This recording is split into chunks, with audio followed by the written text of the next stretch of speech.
You know what's crazy?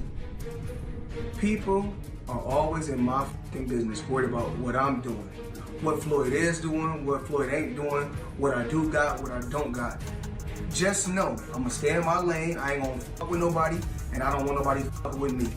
If I go on vacation, Floyd Mayweather recently issued a strong warning to Charleston White, telling him to stay away from the Big Meech situation or face serious repercussions. But as we know, Charleston isn't the type to back off, and he's made it clear that he won't stop speaking his truth. Since his release from prison, Charleston has been very vocal in interviews, including one where he shared his thoughts on the whole Big Meech and 50 Cent drama.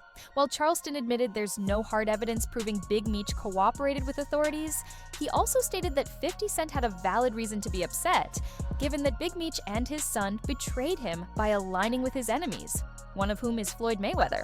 Floyd, clearly upset by Charleston's comments, has already made it clear that if they meet in public, things could get intense. But what's really going on here? Is Floyd genuinely trying to help Big Meech and his family, or is he just adding fuel to the fire in his ongoing rivalry with 50 Cent?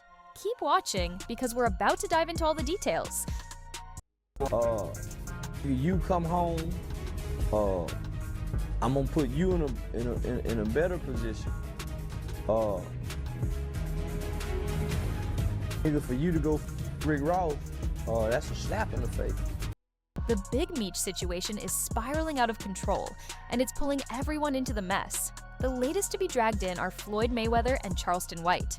And trust me, things are getting messy. In a recent interview, Charleston jumped into the ongoing beef between Big Meech, Lil Meech, and 50 Cent, and he didn't hold back.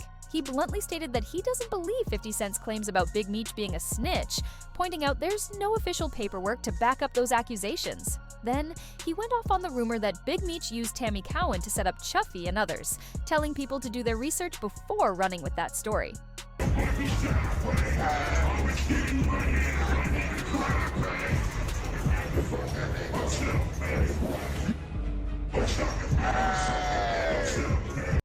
Charleston really went off, siding with 50 Cent and putting Big Meech and Lil Meech on blast. He said he didn't blame 50 for snapping the way he did because when no one else, not even Rick Ross, was supporting Big Meech, 50 was the one holding it down. Charleston emphasized how 50 acted as a father figure for Lil Meech, getting him cleaned up, sending him to acting school on his dime, and putting him in a successful series that raked in millions, all while Big Meech was behind bars. According to Charleston, it's only natural for someone to be upset if they've done all that for someone, only to have that person turn around and join forces with the enemy. He called Big Meech's alliance with Rick Ross a complete betrayal and said both Big Meech and Lil Meech deserve whatever 50 throws at them in retaliation.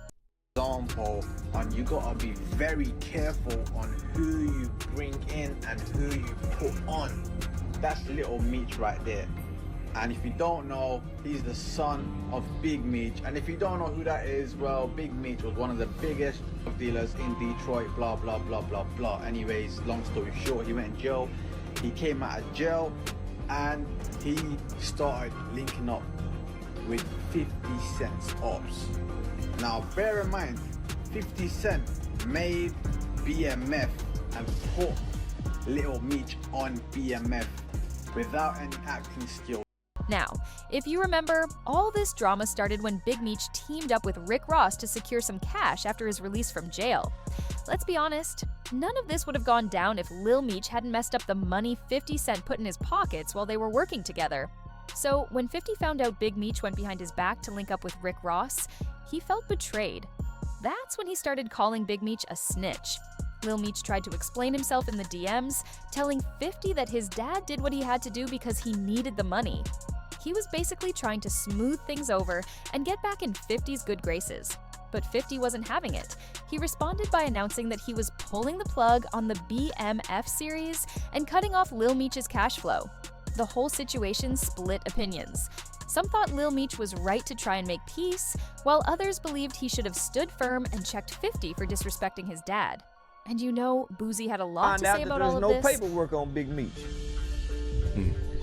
So if you go do your research, you find out that there's no paperwork on Big Meech. That's why you hadn't seen no paperwork. It's all hearsay. Somebody saying he told, or somebody saying he used Tammy Cowan's to set up Cuffy, Well, when you do your research and you look at the court documents that's on Big Meech, you see that Tammy Cowens took the stand and said that she did this on her own accord without Big Meech's knowledge. I'm looking at it from 50 position. I go get your son. And at the time when I meet your son, he's not making the best decisions in life. You know, they say the nigga was strung out on them perks. And they like to pop them perks. 50 take him somewhat, I wouldn't say clean him up, but spend 2 years in acting classes that 50 paid for. It was hard finding somebody to play the role of Big Meech, so we pick your son.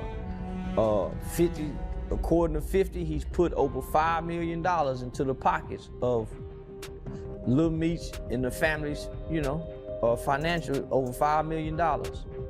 He's helped them make. Nigga blew your son up, and we bring you back to life. Prior to the BMF series, Big Meech was buried alive. Wasn't nobody saying his name. Jeezy wasn't really shouting him out no more. He was buried alive. So 50 bring life back to him, put his son in a position, turn his son into a millionaire, and he actually turned out to be a pretty good actor. You come home, I'm gonna put you in a better position. For you to go fuck Rick Ross, that's a slap in the face.